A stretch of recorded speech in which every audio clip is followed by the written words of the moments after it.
Dans cette vidéo, on va étudier la loi exponentielle et on va apprendre dans quel contexte l'utiliser, à calculer des probabilités et à calculer une espérance.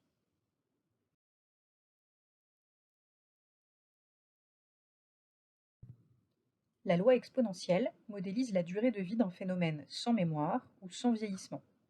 C'est par exemple le cas de la durée de vie d'une ampoule. Plus le temps passe, moins on a de chances qu'elle continue de fonctionner.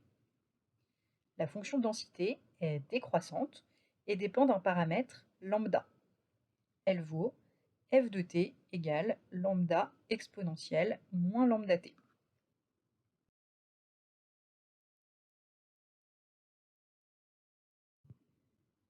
Pour calculer des probabilités, il faut retenir les trois formules suivantes et choisir celle que l'on doit appliquer en fonction du contexte.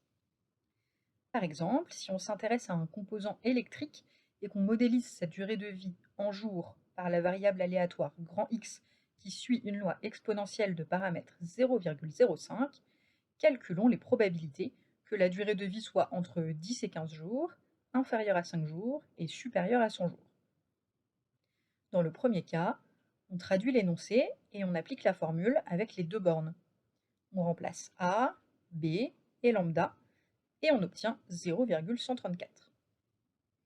Dans le second cas, on traduit l'énoncé, on applique la formule et à la calculatrice, on obtient 0,211. Enfin, dans le troisième cas, on utilise la dernière formule et on obtient 6, 10-3. Il suffit juste donc de choisir la bonne formule.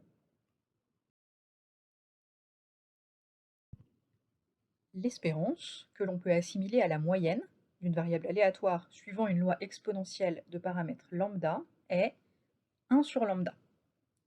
Si on reprend l'exemple précédent du composant électrique, quelle est sa durée de vie moyenne? L'énoncé parle de moyenne, on pense donc à calculer l'espérance. On remplace lambda par 0,05 dans la formule et on obtient 20. En moyenne, ce composant électrique dure 20 jours.